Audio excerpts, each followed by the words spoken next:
जय मसीह की प्रिय विश्वासियों, आज की शिक्षा में आप सभी का स्वागत है। जैसे आपने शीर्षक में देखा होगा कि आज की शिक्षा में हम परमेश्वर के स्वभाव के बारे में सीखेंगे। What is the nature of God. परमेश्वर के गुण, उनके स्वभाव, उनके व्यक्तित्व में क्या क्या बातें पाई जाती है। कई बार ऐसा होता है कि लोग हमसे प्रश्न पूछते हैं कि परमेश्वर कौन है, क्या है, कैसा है।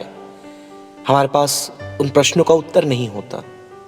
इसलिए आज की शिक्षा में बाइबल हमें परमेश्वर के विषय में क्या बताती है या कितना कुछ बताती है। हो सकता है कि सब कुछ इसमें ना हो, लेकिन जितना कुछ बाइबल हमें बताती है वो हमारी जानकारी और समझ के लिए पर्याप्त है। तो इस शिक्षा में प्रियो 6 बातें, लगभग 6 थिंग्स मैं आपके बीच में रखूंगा परमेश्वर के स्वभाव के विषय में। आप जैसे स्लाइड पे देख पा रहे हैं 6 बातें। सबसे पहली बात, मेटाफिजिकली परमेश्वर का स्वभाव कैसा है, या तत्वज्ञान या अतिलौकिक तौर पर आप बोल सकते हैं। दूसरी बात, एपिस्टेमोलॉजिकली या बौद्धिक तौर पर परमेश्वर का स्वभाव कैसा है। तीसरी बात, एथिकली नैतिक तौर पर परमेश्वर का स्वभाव कैसा है। इमोशनली भावनात्मक तौर पर परमेश्वर का स्वभाव कैसा है। एग्जिस्टेंशियली अस्तित्वात्मक तौर पर परमेश्वर का स्वभाव कैसा है, या आप उसे कैसे समझ सकते हैं। रिलेशनली संबंध के तौर पर, रिश्तों के आधार पर परमेश्वर कौन है और कैसा है, हम उसे कैसे। तो इतने रूपरेखा जो मैंने आपके बीच में रखा, इस रूपरेखा के आधार पर हम कोशिश करेंगे कि परमेश्वर को हम समझने का प्रयास करें। निश्चित रूप से परमेश्वर को समझना, उसे जानना हमारी सीमा से बाहर है, लेकिन जितना परमेश्वर स्वयं अपने आप को हमारे सामने वचन में प्रकट किया है, उन बातों को हम कम से कम सीख तो सकते हैं। सब कुछ हम परमेश्वर के बारे में नहीं जान सकते, हर एक बात परमेश्वर के बारे में हम नहीं सीख सकते। अगर हम परमेश्वर को ही समझ गए पूर्णतः, तो शायद हम स्वयं परमेश्वर बन जाएं। हमारी बुद्धि सीमित है, परमेश्वर असीमित है। तो उस असीमित परमेश्वर को एक सीमित बुद्धि के द्वारा समझना ना ही केवल मुश्किल है, परंतु असंभव है। लेकिन परमेश्वर का धन्यवाद हो जिसने अपने खुद का प्रकाशन अपने वचन में दिया है, जिसके आधार पर कुछ हद तक हम परमेश्वर को समझ सकते हैं। तो आइए एक एक करके इन 6 बातों को हम देखेंगे आज की शिक्षा में। सबसे पहली बात, मेटाफिजिकली हम परमेश्वर को जो तत्व ज्ञान है या अतिलौकिक है, उस आधार पर परमेश्वर को कैसे समझ सकते हैं। Who God is metaphysically. अब मेटाफिजिक का मतलब क्या होता है, पहले मैं आपको समझाना चाहूंगा कि आखिर ये तत्व ज्ञान या अतिलौकिक का तात्पर्य क्या है।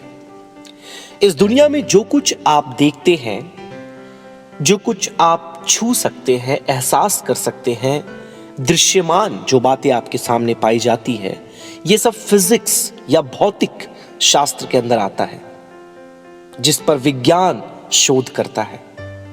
लेकिन इन सारी भौतिकवाद की बातों से बाहर एक मेटाफिजिकल है, मतलब उस भौतिकवाद से परे, उससे अलग, उससे भिन्न, जिसका संबंध इस भौतिक जगत से तो है, लेकिन वो उससे जुड़ा हुआ नहीं है, या वो उसका संबंध ये उसके आधार पर नहीं है।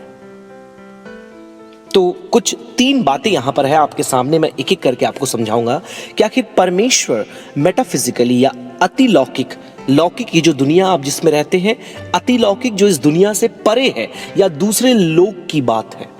सबसे पहली बात परमेश्वर के विषय में मेटाफिजिकली अंडरस्टैंड करने के लिए, गॉड इज सेल्फ एग्जिस्टेंट। परमेश्वर आत्म विद्यमान है। आपके और मेरे जो तुलनात्मक तौर पर यदि मैं समझाऊं, तो आप और मैं जब अस्तित्व में पाए जाते हैं, हम किसी आधार पर अस्तित्व में आए हैं, जैसे कि हमारे माता पिता। लेकिन जब परमेश्वर की आप बात करें, वह सेल्फ एग्जिस्ट, मतलब वो आत्म विद्यमान है, उसका अस्तित्व अपने आप में पाया जाता है।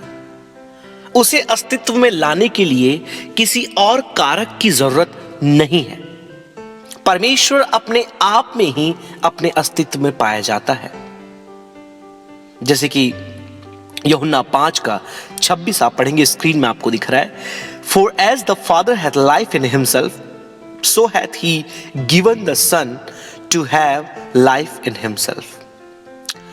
मतलब जैसा परमेश्वर पिता के पास जीवन है, क्योंकि वो खुद ही जीवन है, उसे जीवन में लाने के लिए किसी और बात की जरूरत नहीं है। अगर हम इसके भेद में जाएंगे तो हमें कॉज एंड इफेक्ट के उस आर्गुमेंट को देखना पड़ेगा कि हर एक बात जो आज अस्तित्व में है वो किसी न किसी कारक के द्वारा वहां पर लाया गया है। हर एक परिवर्तन के पीछे, हर एक मूवमेंट के पीछे, हर एक प्रकार से चलन या क्रिया के पीछे किसी का हाथ होता है। इस प्रकार से यदि आप असंख्य असीमित क्रियाओं को करेंगे, अंत में कोई ना कोई एक कारक होगा जिसकी वजह से यह श्रृंखलाबद्ध क्रियाएं की गई है। तो वो अंतिम कारक जो है वो परमेश्वर है, जो आत्म विद्यमान है। दूसरी बात, इटर्नल, परमेश्वर अनंत है। ना केवल वो सेल्फ एग्जिस्टेंट है, ना केवल वो आत्म विद्यमान है, परंतु वो अनंत है। अनंत का मतलब ना उसकी कोई शुरुआत है, ना उसका कोई अंत है। वह परमेश्वर जो कल भी था, आज भी है और युगानुयुग रहेगा। उसके अस्तित्व का ना कोई अल्फा है, ना ही कोई ओमेगा है, ना कोई आदि है, ना कोई अंत है, क्योंकि वो स्वयं आदि और अंत है। भजन 29:10 को आप पढ़ेंगे, आपको मालूम चलेगा कि परमेश्वर अपने सिंहासन में हमेशा हमेशा के लिए विद्यमान है। The Lord is enthroned as a king for ever. तो परमेश्वर आत्मविद्यमान है, परमेश्वर अनंत है। तीसरी बात, परमेश्वर अपरिवर्तनशील है। God is unchanging. आप भजन 102 उसके 25-27 पढ़ेंगे तो आपको मालूम चलेगा, वहां लिखा है, गॉड इज सेम दो everything else in creation becomes old like a garment. परमेश्वर एक समान है, एक जैसा है। चाहे प्रकृति की सारी बातें वस्त्र के समान पुरानी होती जाती है, लेकिन परमेश्वर हमेशा एक जैसा बना रहता है। वो कभी परिवर्तित नहीं होता। परमेश्वर कभी चेंज नहीं होता। ये उसका स्वभाव है मेरे प्रियो। तात्विक ज्ञान या फिर अतिलौकिक तौर पर परमेश्वर को आप समझना चाहें तो आपको जानना पड़ेगा कि परमेश्वर का अस्तित्व अपने आप में है, उसका कोई कारण नहीं है। परमेश्वर अनंत है, उसकी कोई शुरुआत नहीं है, ना ही उसकी कोई अंत है। वो हमेशा के लिए है।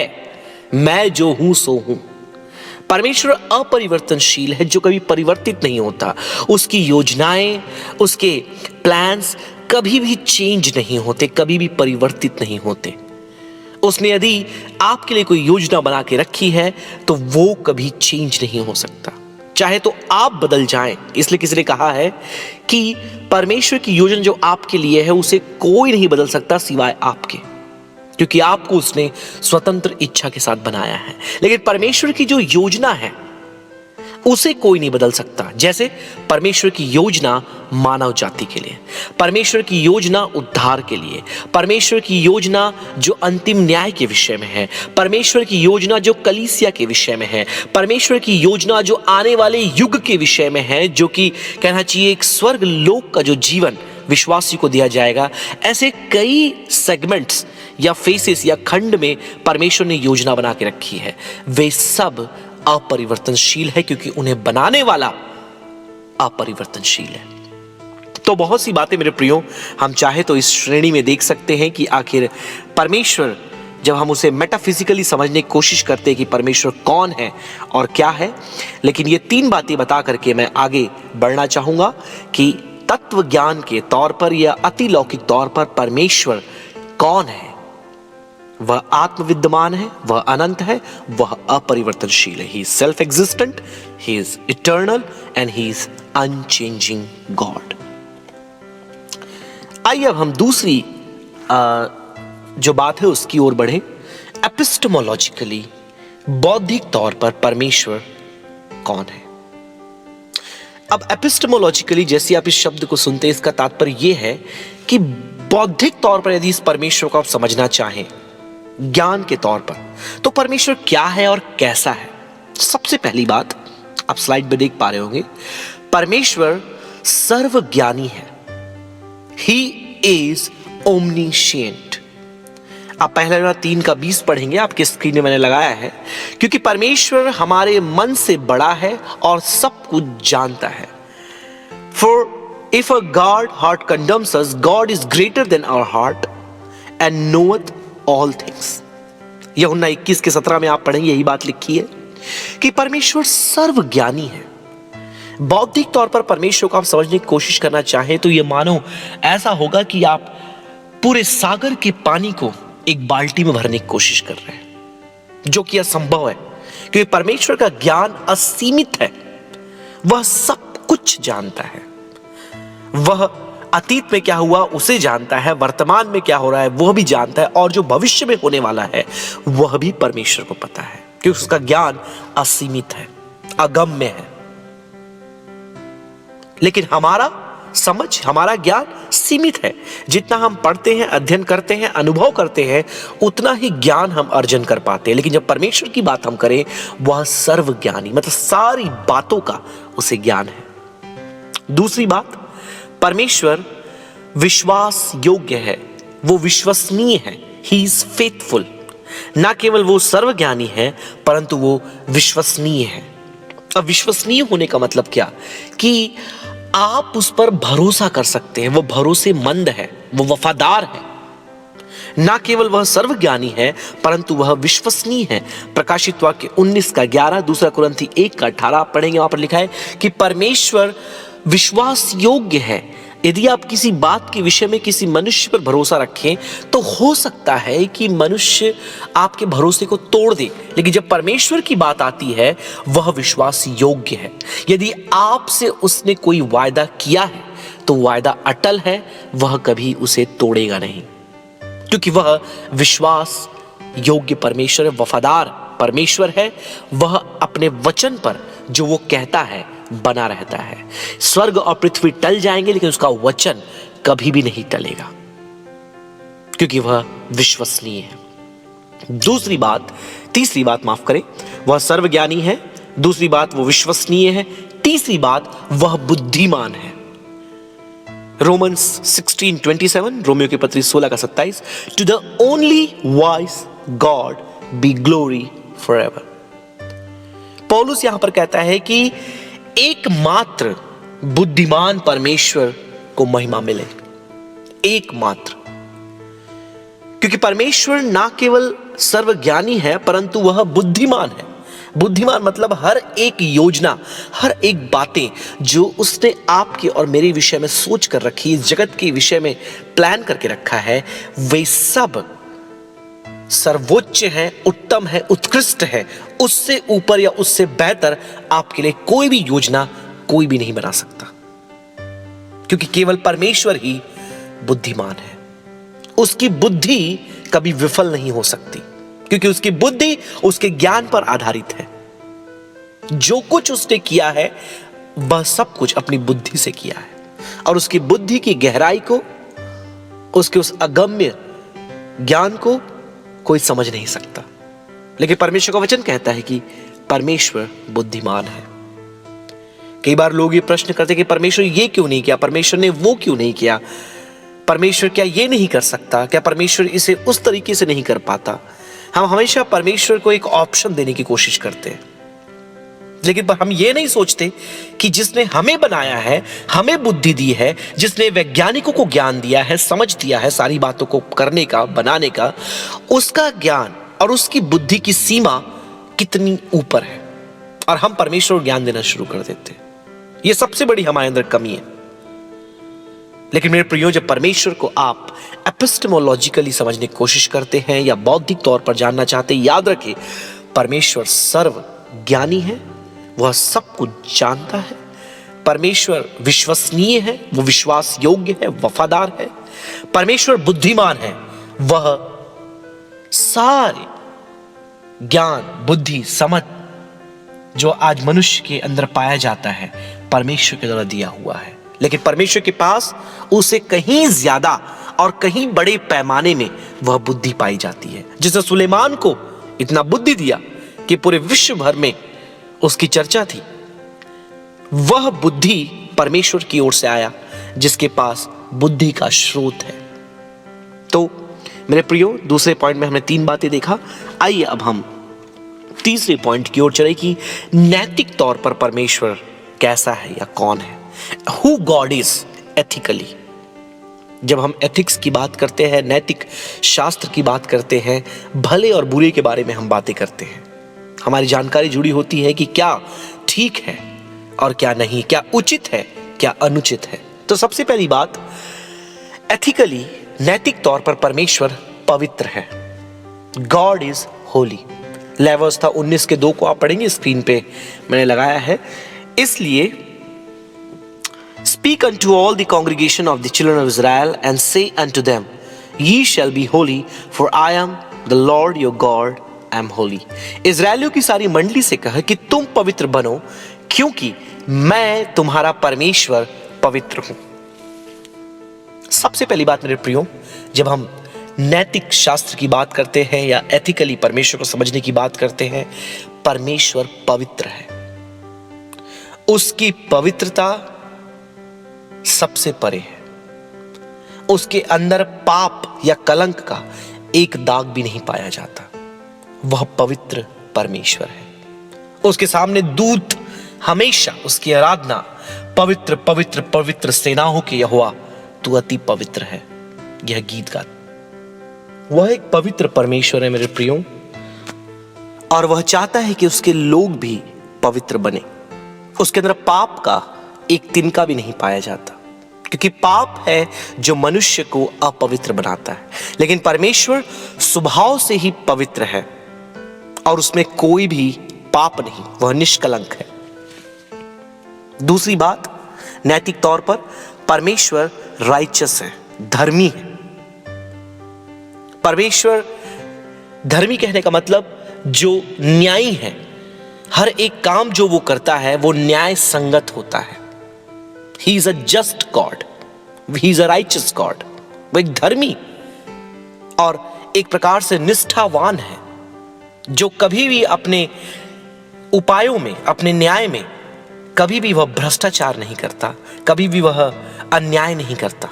वो हमेशा न्याय करता है, क्योंकि वो एक धर्मी परमेश्वर है। इसका सबसे बड़ा आदर्श आप ये देख सकते हैं कि वह चाहता तो मनुष्यों को बिना बलिदान के भी माफ कर सकता था, लेकिन पाप की मजदूरी मृत्यु है, और वो मृत्यु चाहे परमेश्वर के पुत्र को ही क्यों ना सहना पड़े, वह उसे सहना पड़ा, क्योंकि परमेश्वर धर्मी है। आप सोच सकते हैं, जब एक जज, एक न्यायाधीश अपने कुर्सी पर बैठता है और जब उसका खुद का बेटा उस कटघरे में आता है, तो यदि वो सच्चा न्यायी है तो चाहे वो उसका बेटा भी क्यों ना हो, जो जुर्म या पाप उसने किया है, वह निश्चित रूप से उसका फल उसे देगा। उसे माफी नहीं देगा, उसे भुगतना पड़ेगा, क्योंकि वह न्यायी है। नहीं तो वो बोलेगा मेरा बेटा है, इसे मैं यूं ही माफ कर देता हूं, तो वहां पर पक्षपात आ जाएगा, वहां पे अन्याय आ जाएगा कि दूसरे उसी गुनाह के लिए दंड भोग रहे हैं, लेकिन तुमने अपने बेटे को माफी दे दी। यह दुनिया का न्याय है जो आप देख सकते हैं। अपनों के लिए लोग पक्षपात करते हैं, लेकिन परमेश्वर की बात करें, वह धर्मी है, न्यायी है, वो राइचस है, वो जस्ट गॉड है, वो कभी अन्याय नहीं कर सकता। तीसरी बात, लविंग। परमेश्वर प्रेमी परमेश्वर है।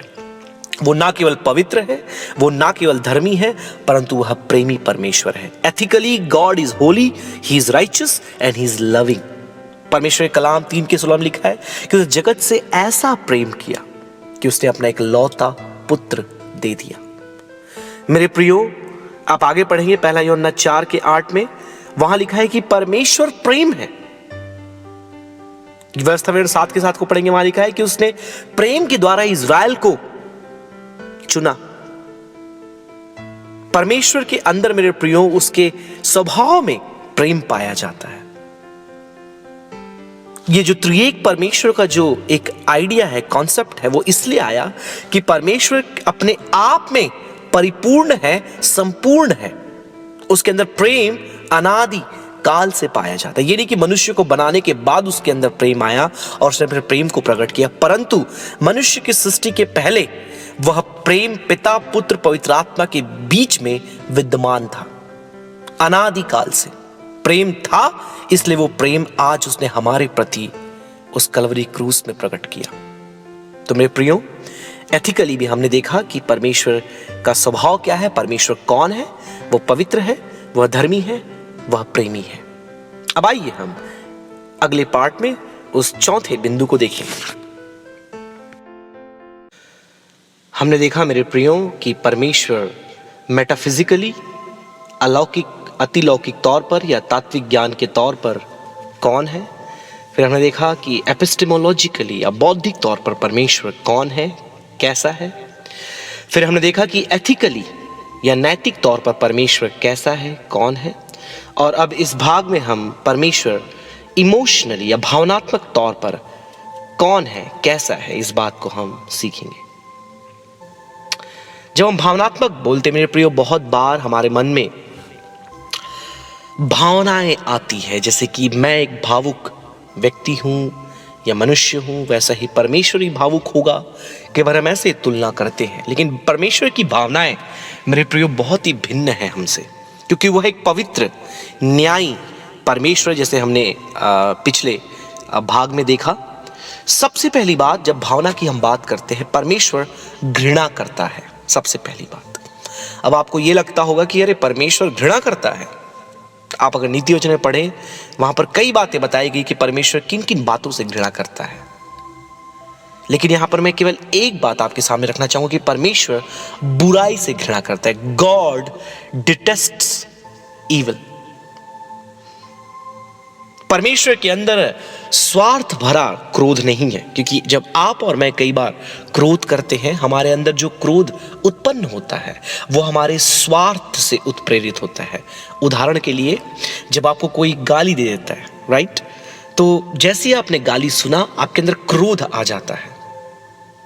क्यों आता है? क्योंकि उसने आपके आत्मसम्मान को ठेस पहुंचा है। तो आपका क्रोध जो है वो आपके अपने अस्तित्व को लेकर या अपने गुण को लेकर के है।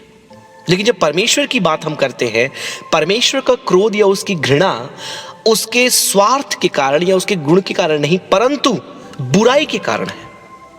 कि परमेश्वर बुराई को देख नहीं सकता, वह प्रेमी भला परमेश्वर है। तो बाय डिफॉल्ट अगर आप किसी से प्रेम करते हैं तो कुछ बातें ऐसी हैं जिससे आप घृणा भी करेंगे। If you like certain things, by default you will also dislike certain things.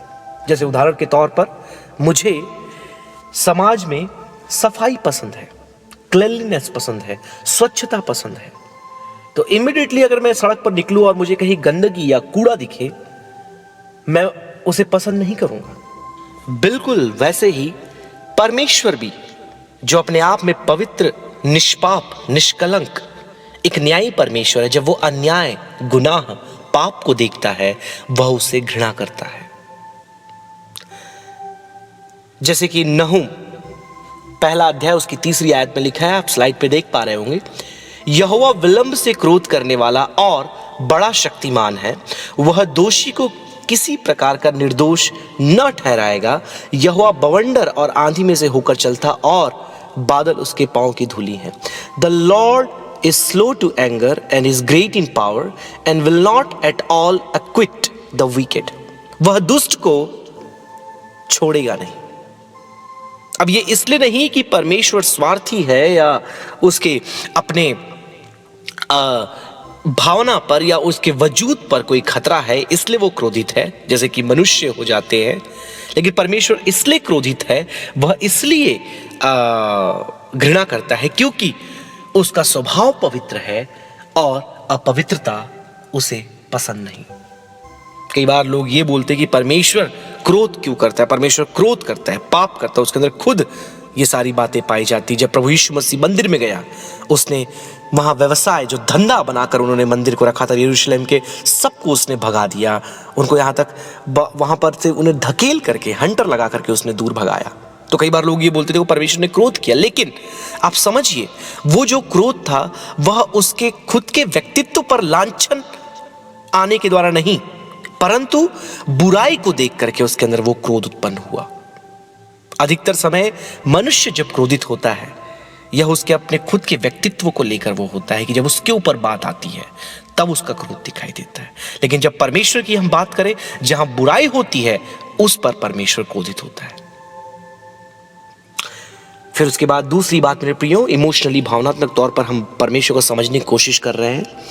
पहली बात हमने देखा कि ही डिटेस्ट एविल, वो बुराई से घृणा करता है, उसे बुराई पसंद नहीं। दूसरी बात, वह सहनशील है। The God of the Bible is God who has long suffering. वह सहनशील है।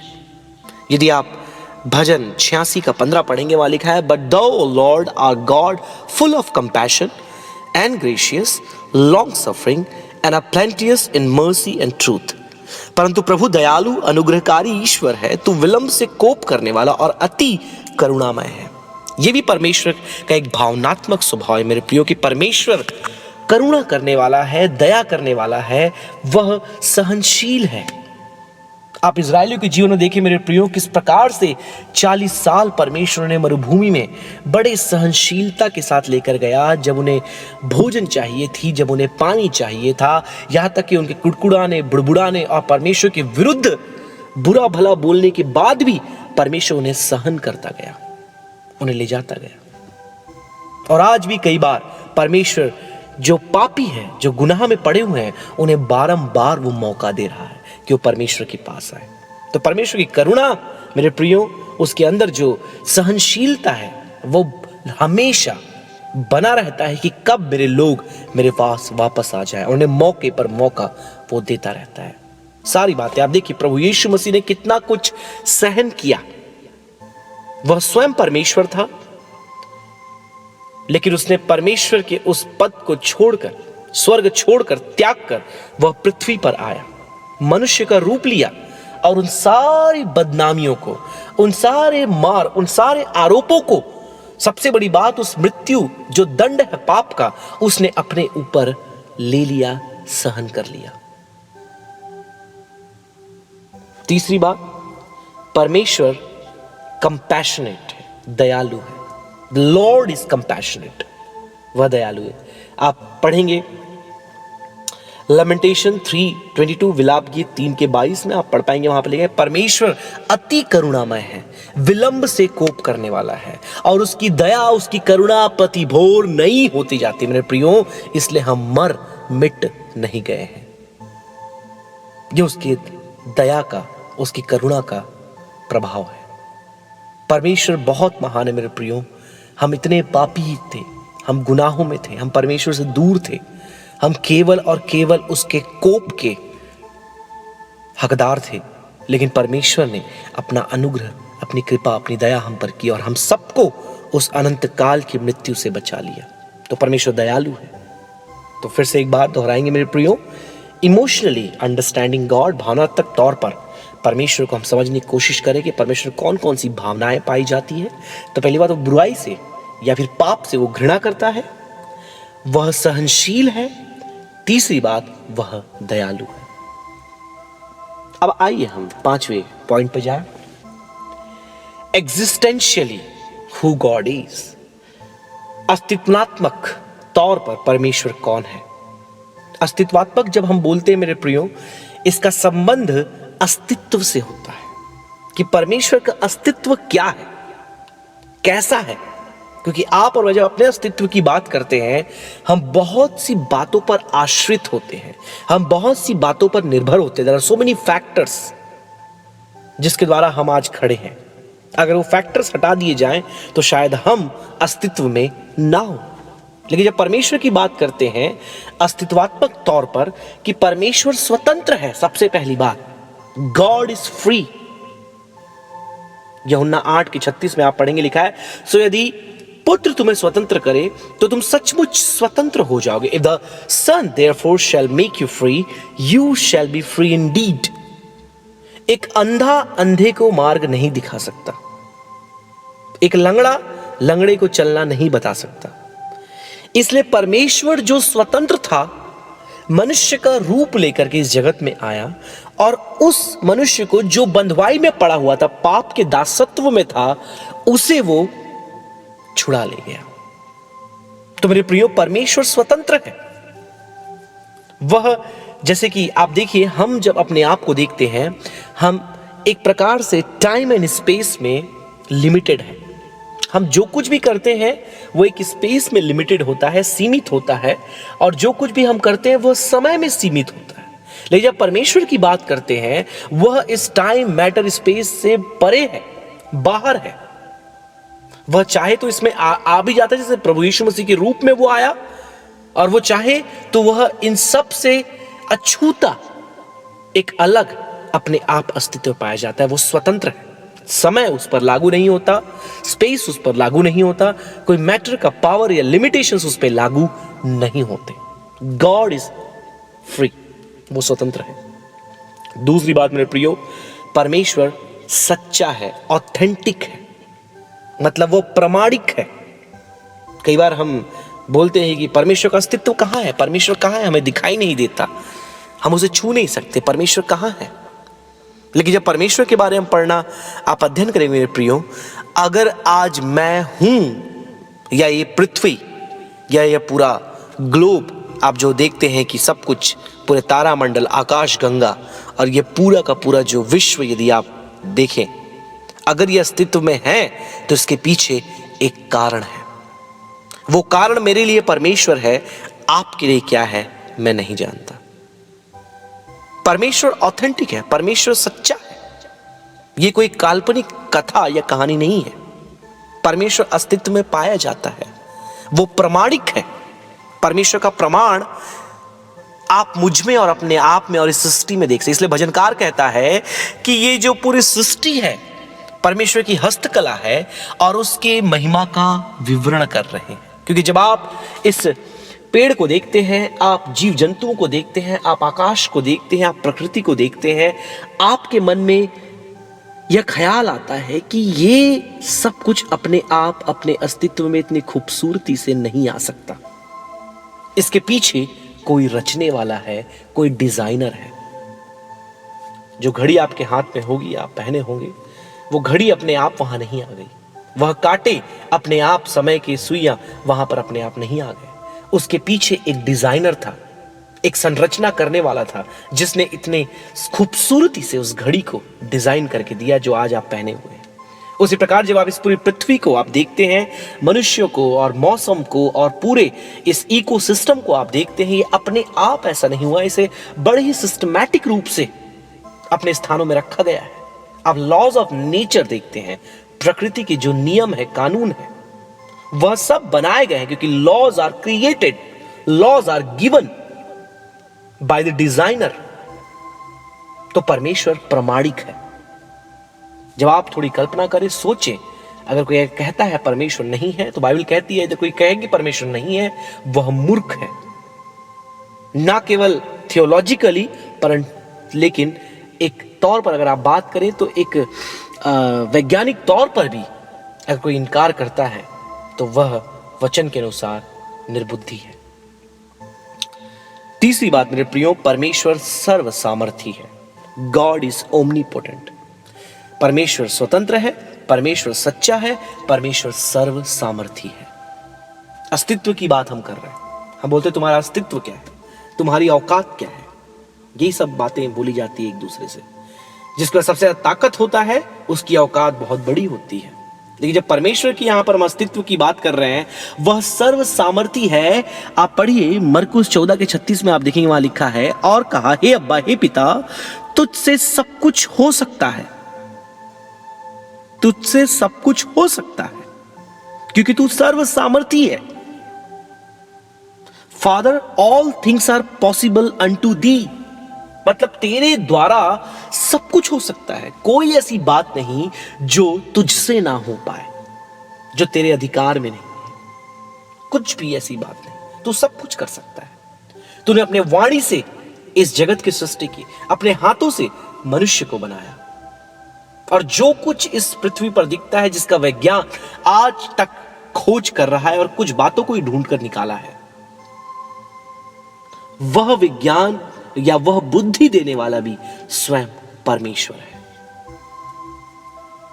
तो परमेश्वर स्वतंत्र है, परमेश्वर सच्चा है, परमेश्वर सर्व सामर्थी है।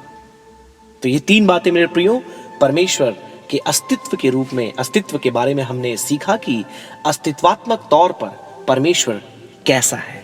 आइए अब हम अंतिम, छठवीं और अंतिम बात को देखें, रिलेशनली, संबंध के तौर पर परमेश्वर कैसा है, या उसके साथ संबंध जो हमारा है उस तौर पर हम देखें कि परमेश्वर कैसा है, मनुष्य या उसकी सृष्टि के संबंध में वो कैसा है।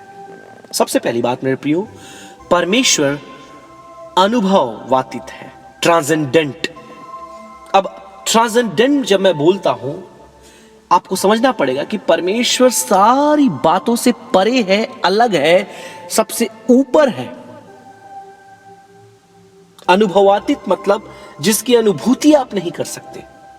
He is an ultimate being, जिस तक आप पहुंच नहीं सकते, जिस तक आप रिश्ता नहीं रख सकते, जिस तक आपकी कोई भी, कहना चाहिए कि एक संबंध या रिश्ता जो आप उसके साथ स्थापित नहीं कर सकते, क्योंकि वह ट्रांसेंडेंट है। अपने अस्तित्व में, अपने स्वभाव में, अपने कर्मों में, अपने निवास में वह सबसे परे है। यूहन्ना 8:23 में यीशु मसीह ने कहा कि उसने उनसे कहा, तुम नीचे के हो, मैं ऊपर का हूं। इसलिए प्रभु यीशु मसीह को मनुष्य संपर्क रखने के लिए मानव देह में आना पड़ा, और तब लोगों ने परमेश्वर को देखा और जाना प्रभु यीशु मसीह के रूप में, क्योंकि परमेश्वर परे था, वह सबसे अलग था, क्योंकि वह ट्रांसेंडेंट है, वो अनुभववातीत है। किसी ने परमेश्वर को नहीं देखा। No one has seen God but Jesus the Son of God has revealed him. किसी ने परमेश्वर को नहीं देखा, लेकिन परमेश्वर का पुत्र प्रभु यीशु मसीह ने इस जगत में उस परमेश्वर को प्रकट किया। लेकिन वो सबसे दूर है, ट्रांसेंडेंट है, अनुभवित है, लेकिन वह अपने प्रबंधन में और अपने छुटकारे कार्य में सर्वव्यापित है। मतलब वो सबसे दूर है, सबसे अलग है, उससे कोई भी उसके समान नहीं है, उससे रिश्ता नहीं रख सकता, लेकिन वह स्वयं अपने आप को मनुष्य के सामने प्रकट करता है दो तरीके से, एक अपने प्रोविडेंस में, दूसरा अपने रिडम्पटिव एक्ट में। एक अपने प्रबंधन में, दूसरा अपने छुटकारे कार्य में। प्रबंधन कैसे? तमाम प्रकार की बातें जो आप देखते हैं इस दुनिया में चल रही है, कहीं ना कहीं परमेश्वर के अनुग्रह, आशीष और उसके मेहरबानी कारण चल रहा है। आप पूरे इजराइल की हिस्ट्री को देखें, परमेश्वर ने समय समय पे उनके लिए जो जो बातों की आवश्यकता थी उनके लिए प्रबंधन करके दिया। अब बाइबल में देखिए, जितने परमेश्वर के जन थे, परमेश्वर ने उनके लिए प्रोवाइड किया, उनके लिए प्रबंधन किया। यहोवा ईरे जिसे हम कहते हैं, आज भी जब हम प्रार्थना करते हैं, परमेश्वर से मांगते हैं, हमारी आवश्यकता के अनुसार वो हमें देता है, हमारे लिए प्रबंधन करता है। तो भले वो हमसे दूर है, हमसे परे है, लेकिन वह हमारे निकट है, हमारे साथ है। किस रूप में? अपने प्रोविडेंस के द्वारा, अपने प्रबंधन के द्वारा वो हमारे साथ है, अपने प्रोविजन के द्वारा वो हमारे साथ है। दूसरी बात, वह छुटकारे के कार्य में हमारे साथ है। मेरे प्रियो, यदि प्रभु यीशु मसीह इस जगत में मनुष्य का रूप लेकर नहीं आता, तो शायद इस जगत को वह मोक्ष, वह छुटकारा, वह उद्धार नहीं मिल पाता। तो परमेश्वर जो सबसे परे, सबसे दूर, ट्रांसेंडेंट है, वह अपने उस प्रबंधन और छुटकारे कार्य के द्वारा मनुष्य के निकट आया, मनुष्य के पास आया। भजन 104 आप चाहे तो पढ़ सकते हैं, यशायाह 57 के 15 को आप पढ़ सकते हैं। परमेश्वर हमसे दूर भी है, अलग भी है, साथ में हमारे संग है, हमारे साथ है। पवित्र आत्मा हमारे दिया जो हमारे अंदर निवास करता है, और परमेश्वर हमारे साथ रहता है। तो परमेश्वर ट्रांसेंडेंट भी है, लेकिन प्रभु यीशु मसीह के द्वारा इस जगत में आया, और पवित्र आत्मा के द्वारा आज वो हमारे अंदर जीवित है। तो मेरे प्रियो, आशा करता हूं कि यह 6 बातें जो परमेश्वर के स्वभाव के बारे में हमने सीखा, आपको समझ में आए, और यदि आपको समझ में नहीं आता, आप कमेंट करके अपने प्रश्न, अपने विचार यहाँ पर मुझे भेज सकते हैं। हम प्रयास करेंगे कि आने वाले टीचिंग के सेशंस में हम उन क्वेश्चंस को लें और डिटेल में उन बातों को हम देखें, क्योंकि इतनी सारे विषयों को इस अल्प समयकालीन शिक्षा के सत्र में लाकर डिस्कस कर पाना आसान नहीं है, सरल नहीं है। इसलिए कुछ कुछ मुख्य बातों को आपके बीच में रखते हुए इस शिक्षा को मैं यहाँ पर समाप्त करना चाहूँगा। होने पाए कि परमेश्वर इन शिक्षाओं के द्वारा आप सबों को बहुत ऐसे आशीष दे। यदि आपने आशीष पाई है तो आप इन्हें औरों के साथ भी बांटें जो परमेश्वर के विषय में अधिक ज्ञान को लेना चाहते, जानना चाहते कि परमेश्वर कौन है, क्या है, उसका स्वभाव कैसा है। निश्चित रूप से ये बातें उनकी सहायता, उनकी मदद कर पाएंगे और परमेश्वर को वो और भी अधिक जान पाएंगे। परमेश्वर तो एक सागर के समान है मेरे प्रियो। हम पूर्णतः शायद इस मानवीय देह में रहते हुए उन्हें समझ पाएं, लेकिन जितना हमें बाइबल बताती है निश्चित रूप से हम परमेश्वर के बारे में सीख सकते हैं। प्रभु आपको इन शिक्षाओं के द्वारा बहुत ऐसे आशीष देने पाए। मे the good Lord bless you all. This is Pastor Nikhil Rajgupta signing off for now.